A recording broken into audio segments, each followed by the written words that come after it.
Mohon perhatian PG. Di Mataram, Nusa Tenggara Barat, warga memadati pusat perbelanjaan demi membeli baju lebaran. Hal ini dinilai berbahaya, sebab rawan penyebaran COVID-19. Apalagi sejumlah protokol kesehatan dilanggar, mulai dari tak dipatuhinya pembatasan jarak fisik atau physical distancing, hingga masih adanya warga yang tak memakai masker.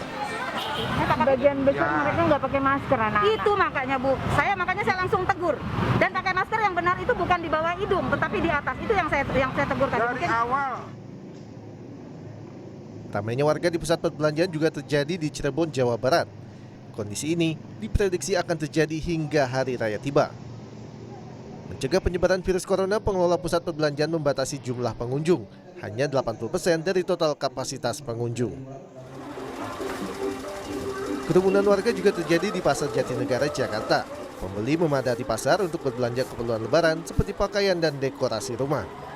Meski banyak yang menggunakan masker saat berbelanja, sulitnya menjaga jarak di tengah padatnya aktivitas pasar membuat potensi penyebaran virus corona meningkat. Sementara itu, dalam arahannya pada Hari Kebangkitan Nasional 20 Mei, Wakil Presiden ke-10 dan ke-12 Yusuf Kala meminta warga untuk sementara menghindari keramaian demi memutus mata rantai penyebaran COVID-19. Ada beberapa hal yang harus dibuat.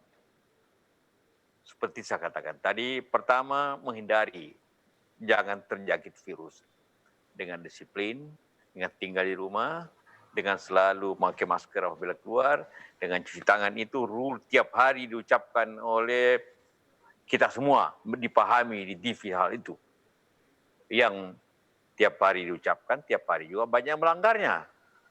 Karena itulah maka virus ini tidak akan berhenti apabila banyak orang melanggar aturan-aturan. Jangan lupa, risiko ini risiko pribadi dan risiko masyarakat. Apabila Anda tidak teliti, Anda kena diri sendiri. Dan apabila kena sendiri, Anda kena keluarga Anda keluar masyarakat. Anda punya dosa besar.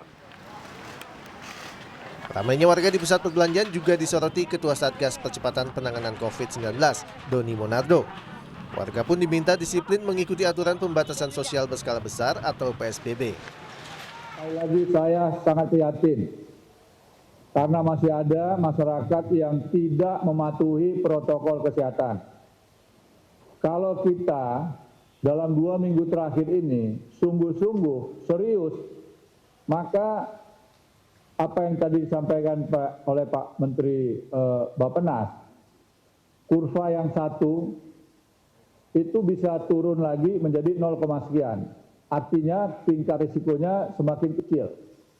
Tetapi yang sangat kita khawatirkan adalah apabila masyarakat masih kurang begitu peduli dengan risiko yang akan terjadi. Masih ramai, masih sering berkumpul-kumpul, masih sering melakukan aktivitas yang sebenarnya bisa ditahan dulu, bisa dihindari dulu. Ini adalah waktu krusial buat kita. Menjelang Lebaran dan akhir Lebaran yang akan datang. Secara nasional, pemerintah mencatat hingga Rabu 20 Mei, ada tambahan 693 kasus positif corona di Indonesia. Penambahan ini menjadi yang tertinggi seiring semakin banyaknya uji sampel virus corona. Saat ini total kasus positif corona menjadi 19.189 orang. 4.575 orang diantaranya sembuh dan 1.242 orang meninggal dunia. Tim Liputan, Kompas TV.